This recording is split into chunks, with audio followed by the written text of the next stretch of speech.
અહેમદાબાદ મિત્ર ન્યૂઝમાં આપનું સ્વાગત છે। સુરતના ગોડાદરા વિસ્તારમાં કાકા સસરાની જમાઈએ હત્યા કરી હોવાનો બનાવ 2 દિવસ પહેલા બનવા પામ્યો હતો। દેવદ ગામે 1000 રૂપિયા ઉધાર આપવાનો ઇનકાર કરનાર કાકા સસરાને નજીકમાં રહેતા જમાઈએ ગળે તારનો ટૂંપો આપી રહેસી નાખ્યો હતો। ત્યારબાદ મોડી રાત્રે ઘરે જઈ પત્નીને કહેતા સમગ્ર મામલો બહાર આવ્યો તો પોલીસે હત્યા કરનાર જમાઈની ધરપકડ કરી કાયદેસરની કાર્યવાહી હાથ ધરી છે।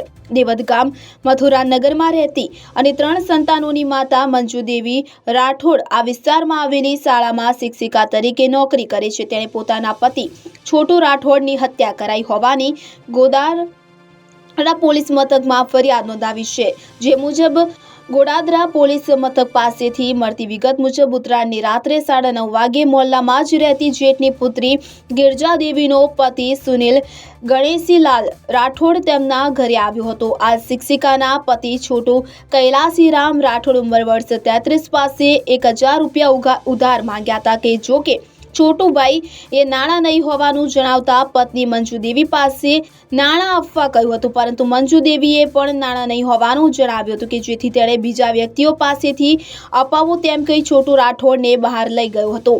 પતિની રાહ જોઈને આ શિક્ષિકા 3 સંતાનો સાથે સૂઈ ગઈ હતી। રાત્રે 11:15 વાગ્યે મોહલ્લામાં રહેતી નણંદ કમલેશી દેવી ગિરિરાજે ઘરનો દરવાજો ખટખટાવ્યો હતો અને કાકા છોટુ રાઠોડની ડેડ બોડી ઘરથી થોડી દૂર ખેતરની બહાર પડી હોવાનું જણાવ્યું હતું કે જેને લઈ તેઓ ત્યાં દોડી આવ્યા હતા, જ્યાં તેમના પતિ છોટુભાઈની હત્યા થઈ હોવાનું સામે આવ્યું હતું। બનાવને પગલે હત્યા કરી ભાગે છૂટેલો આરોપી જમાઈ સુનિલને ગોડાદરા પોલીસે દબોચી લીધો તો પોલીસે સુનિલની ધરપકડ કરી તેની પૂછપરછ કરતા તેને જણાવ્યું હતું કે કાકા સસરા છોટુભાઈ સાથે સાળો યોગેશ કામ કરે છે કે જે તેને પસંદ ન હતું કે જેથી સુનિલને તે બાબતનું મન દુઃખ હતું કે જેને લઈ ઝઘડો પણ થયો હતો। તેમાં 1000 રૂપિયા ઉધાર નહીં આપતા ખેતર પાસે લઈ જઈ તારની ફેન્સિંગથી ટૂંપો આપી દીધા હોવાનું કબૂલ્યું હતું।